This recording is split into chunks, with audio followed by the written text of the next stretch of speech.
Bismillahirrahmanirrahim. Assalamualaikum warahmatullahi wabarakatuh. Alhamdulillah, alhamdulillahi wahdah. Wassalatu wassalamu ala sayyidis sadah, Sayyidina Muhammad bin Abdillah wa ala alihi wa ashabihi wa man tabi'a sunnatahu wa jama'atah min yaumina hadha ila yaumin nahdah.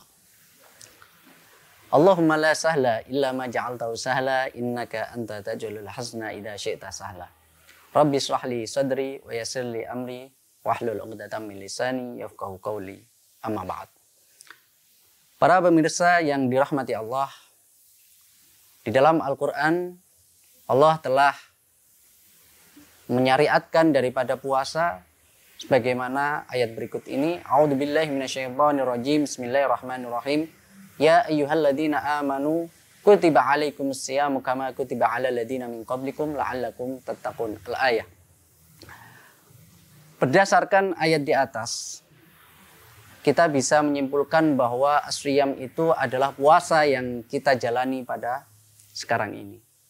Ketika melihat ayat-ayat selain daripada as-syiyam, katakanlah di dalam surat Maryam,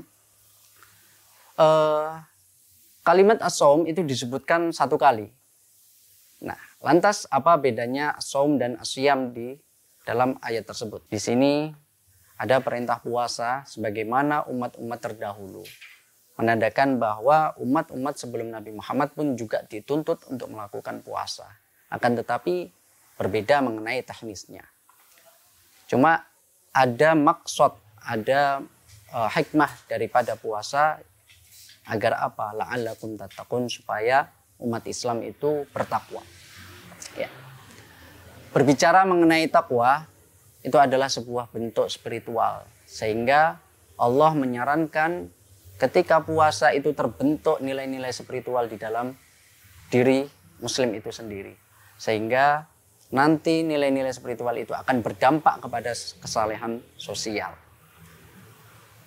Di dalam agama Islam sendiri, hukum itu tidak hanya berkutat kepada hukum ibadah saja, tetapi juga ada hukum yang lain seperti muamalah. Sehingga hukum-hukum yang sifatnya ubudiyah seperti puasa, seperti sholat dan sebagainya, itu harus kita benar-benar maknai untuk dapat memberikan dampak kepada nilai-nilai sosial. Akan tetapi mana yang harus didahulukan antara nilai-nilai ubudiyah dan nilai-nilai muamalah itu. Nah, di dalam puasa ini Allah mengisyaratkan la'allakum tattaqun, sehingga makna tuntutan yang terkandung di dalam puasa itu adalah nilai-nilai spiritual, nilai-nilai sejati dalam diri itu, baru kemudian dilanjutkan dengan ayat selanjutnya yang maksud hikmahnya itu adalah memberikan dampak intelektual, dampak sosial, dan lain sebagainya. Melihat daripada etimologi kata puasa, itu diambil dari soma yasumu saumun dan siyamun. Ya. Hanya saja di dalam Al-Quran kata saum itu disebutkan satu kali, berbeda dengan as-syiyam. Sampai 8 atau 9 kali. Menandakan bahwa memang ibadah yang spesifik, yang sering dipakai redaksinya oleh Al-Quran adalah as-syiyam, yang bermakna puasa Ramadan. Sedangkan yang lafadz saum itu menunjukkan umum. Apapun yang di situ terdapat efek buruk, efek tidak baik, maka harus dihindari.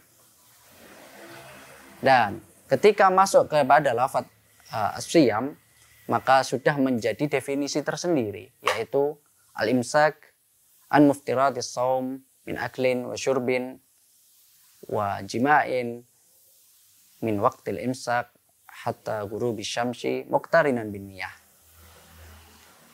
Maka di dalam kitab-kitab fikih sering disebutnya sebagai kitab as-syiyam. Yang dimaksud di situ adalah puasa Ramadan.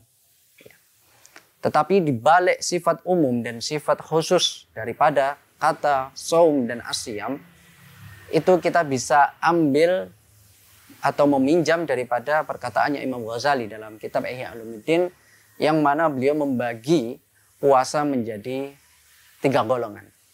Golongan yang pertama beliau sebut sebagai shaumul awam atau puasanya orang awam. Apa sih puasanya orang awam itu? Puasanya orang awam adalah sebagaimana yang mungkin kita lihat nampak, sebagaimana kita lihat di masyarakat, yaitu puasa yang memang menahan daripada perkara yang membatalkan puasa, dari makan, minum, dan menggauli istri di siang bulan Ramadan. Dan itu tentunya dibarengi dengan niat. Nah, golongan kedua ialah golongan saum al-khawas, atau golongan puasanya bagi orang yang istimewa. Siapakah orang istimewa? Beliau katakan itu adalah puasanya orang-orang soleh. 1, derajat naik. Di atas orang awam adalah puasanya orang soleh. Apa puasanya orang soleh? Puasanya orang soleh adalah puasa anil jawareh, yaitu puasa untuk menahan al-imsak anil jawareh, dari perbuatan-perbuatan yang murka, dari perbuatan-perbuatan yang tidak disukai oleh Allah. Al-jawareh bisa dari lisan, bisa dari tangan, kemudian bisa dari kaki, dan yang lainnya yang dapat menempatkan kedzaliman kepada manusia yang lainnya.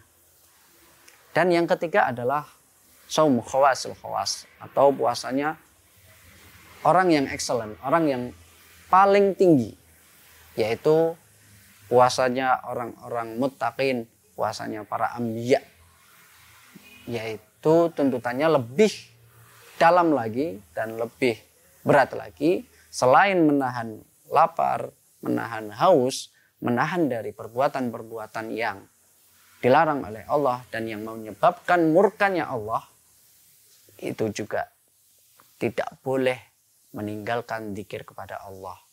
Jadi dalam kegiatan puasanya itu selalu melanggengkan yang namanya zikrullah atau zikir kepada Allah. Sehingga ketika seorang muttaqin ini, seorang khawasul khawas ini meninggalkan daripada zikrullah, maka batallah puasa tersebut.